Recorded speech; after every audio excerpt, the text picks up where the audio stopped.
Mga hinigugma diha ni Kristo, sa panahon sa Kwaresma, na ay obligasyon, no, mga obligasyon nga gikinahanglan nato tumanon, no? Pananglitan tulon ni sila, no? Ang fasting, no? Kaduha ang buhat sa kaluoy, works of charity, ug ikatulo ang pag-ampo, no? Karon sa atong ebanghelyo, sa atong pagbasa, ang tema mahitungod sa pag-ampo, prayer. Kini gitawag og the Lord's Prayer. Ano man tungod kay si Jesus mismo nagtudlo kanato unsaon ang pag-ampo. How do we pray? Kung tanawon gyud nato nining the Lord's Prayer, no? Murag usual gyud ni siya. Usual ni siya kaayo. Nahagyud siya sa tulo ka butang, no? Always. Ang Dios, ang atong isig katao, ug kita. God, others, and me.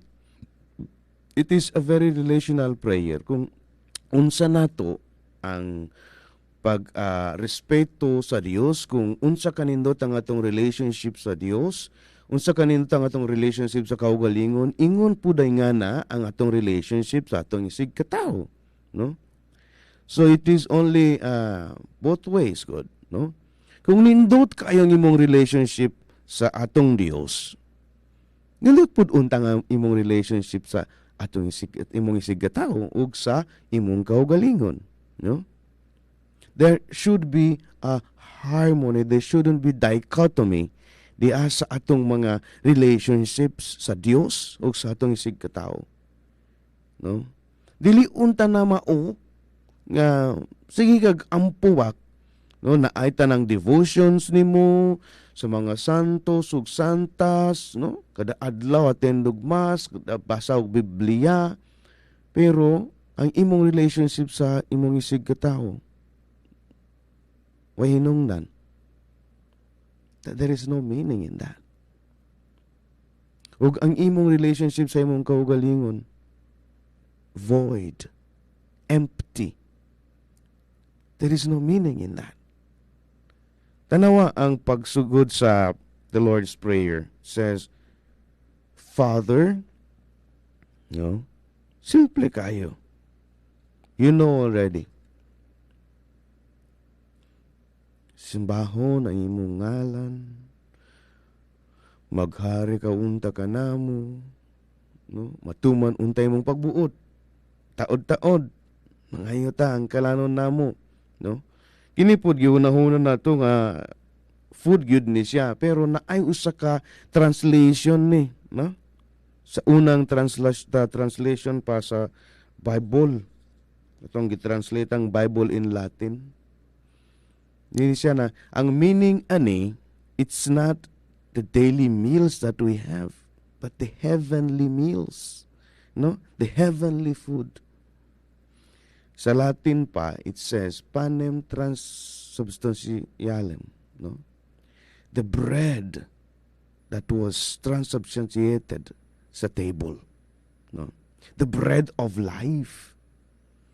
So mga kaigsuunan, it is always, no? At the end of it, it says nga, kita nangayog pasaylo sa Dios, ingon nga gipasaylo nato ang atong isig katao. So there is always this kanang harmony, no? Sa atong relationship with God, sa atong relationship with atong kaugalingong, ug atong relationship sa atong isig katao.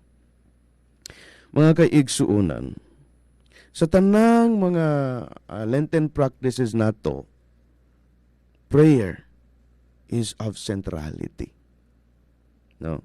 Naagud sa pag-ampo ang tanan. Tungod kay ang imong fasting without prayer, unsay buti pasabutan na diay, no?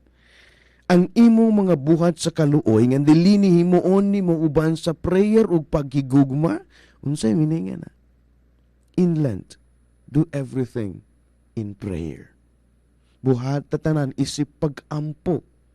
Tungod kadiha sa atong pag-ampo sa mga gagmayng paagi, life becomes meaningful. Life finds its real purpose. Ug life becomes the life of God. Sa pag-ampo ang atong kinabuhi mismo, no, gitransform. Everything is spiritual. Ug mugawas ang larawan sa Dios kanato when we pray. Mga kaigsunan dihan ni Kristo, no? Simbahon unta nato ang Dios. No? Paseloon unta niya nga atong mga sala. Nga ingon na kita mismo naningkamot no maghatag og pasaylo sa atong isig katao. Ug kita pod nga kita mga tinun-an sa Kwaresma maningkamot, no, sa atong daily bread sa Eucharistia ug sa paghatag og daily bread sa mga nanginahanglan. Mahimong datang takus nga mahimong sharers sa salvation ni Kristo diha sa iyang krus.